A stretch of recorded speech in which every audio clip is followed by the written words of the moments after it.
Zee 24 तास एक पाऊल पुढे।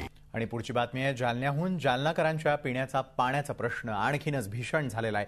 चौफेर कोरडीठाक धरणं आणि आटलेल्या विहिरींचं चित्र असताना आता टँकर चालकांनीही दुष्काळग्रस्तांना पाणी देणं बंद केलंय।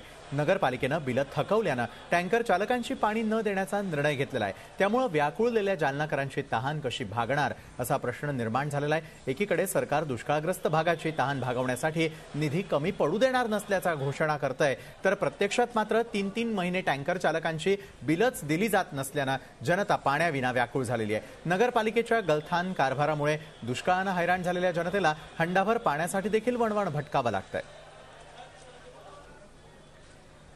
यावेळेला जालना नगर परिषदेचे मुख्याधिकारी बाबासाहेब मनोहरे आपल्याबरोबर आहेत। थेट त्यांच्याकडूनच जाणून घेऊया।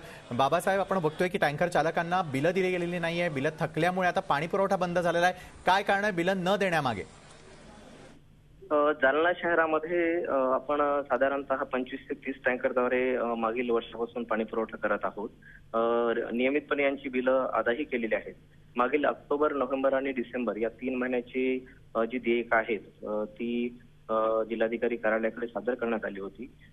कालच नव्यानं तिथं उपजिल्हाधिकारी श्री गुरव साहेब यांनी चार्ज घेतलेला आहे आणि त्यांच्याशी केलेल्या चर्चेनंतर आज तात्काळ त्यांनी ती देयक अदा केलेली आहेत आणि पाणी पुरवठा टँकर एजन्सी धारकाशी मीटिंग घेऊन तो पुन्हा सुरळीत करण्यात आलेला आहे। मग सुरळीत पाणी पुरवठा कधीपासून सुरू होतोय?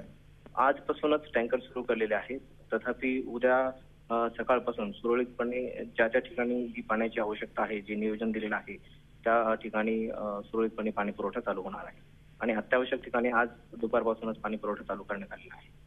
नक्कीच धन्यवाद आपण झी 24 तासला दिलेल्या सविस्तर माहितीसाठी। त्याचबरोबर आमदार कैलास गोरंट्याल देखील आपल्याबरोबर आहेत, त्यांच्याकडून देखील जाणून घेऊया। कैलासजी, ज्या ठिकाणी आपण बघितलं की जालन्यामध्ये पाणी पुरवठा जो आहे तो खंडित होण्यामागे कारण होतं बिलांची थकबाकी, मात्र आताच ज्या प्रकारे आपण बघितलं की बिलांची थकबाकी देण्यात आलेली आणि पाणी पुरवठा सुरळीत होईल असा दावा करण्यात आलेला आहे। नेमकी काय परिस्थिती आपण पाहताय त्या ठिकाणी?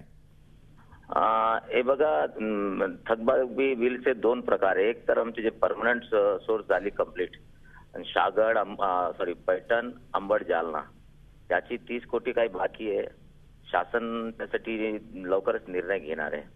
दुसरा, जे तुम्ही आम्हाला अगोदर सांगितलं पिण्याचं जे टँकर बंद झाले, काही अधिकारी जाणून बुजून थोडा दुष्काळी मध्ये त्यांना लिबरल राहायला पाहिजे पण ते राहत नाही।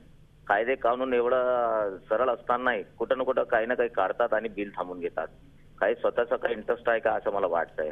मी मागच्या हप्त्यात 2दा ते आमचे जे आहे त्यांना सांगितलं की बाबा तुम्ही अगोदर त्यांचे लॉगबुक वर सर्व बघून घ्या आणि त्यांचे पेमेंट काढा, पण अद्याप ते पेमेंट काढल्यामुळे ते जो कॉन्ट्रॅक्टर आहे त्याने टँकर थांबले। मी त्यांना रिक्वेस्ट केलं त्या कॉन्ट्रॅक्टरला की आपण चालू करा, पेमेंट काढण्याची आमची जिम्मेदारी आहे आणि ते लवकरच टँकर सुरू करणार। निश्चितच, मात्र अधिकाऱ्यांकडून या प्रकारची अडवणूक केली जाते असं आपल्याला थेट म्हणायचंय? अधिकाऱ्यांना दुष्काळाचं काही घेणं धायनं नसतं। ते आपलं त्यांना जेवढं पॉवर असतं दुष्काळामध्ये काही लिबरल राहावं लागतं, ते काही लिबरल राहतच नाही। नक्कीच धन्यवाद कैलासजी झी 24 तासला दिलेल्या आपण या सविस्तर माहितीसाठी। एकंदरीतच आपण बघतोय की जालनाकरांच्या पिण्याचा पाण्याचा प्रश्न सोडवल्याचा दावा आता बाबासाहेब मनोहरे यांनी केलेला आहे, तर दुसरीकडे आमदार म्हणतायत की तिथले जे अधिकारी आहे त्यांना मात्र या दुष्काळाशी काहीही घेणं देणं नाहीये, त्यामुळे जालनाकरांना पिण्याचा पाण्याचा जो प्रश्न आहे तो भेडसावतोय। झी 24 तास एक पाऊल पुढे।